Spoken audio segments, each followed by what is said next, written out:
Welcome back to another technical video. Today, we'll go through your question, go through the answers for it, and hopefully that brings you to your solution.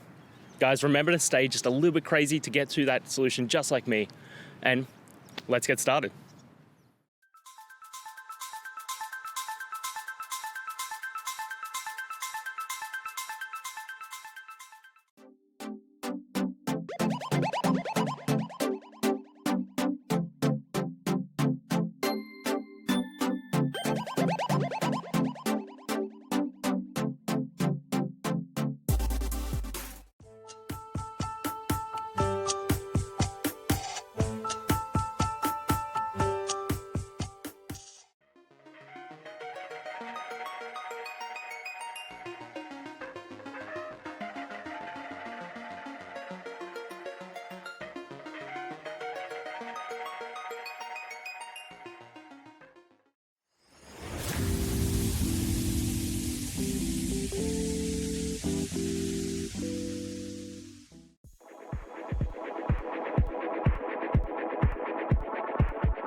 I hope that video helped find the resolution that you're looking for. And if it did, please, I'd appreciate it if you could hit subscribe. Until the next time that you need more technical help, I hope you have a great one. See ya.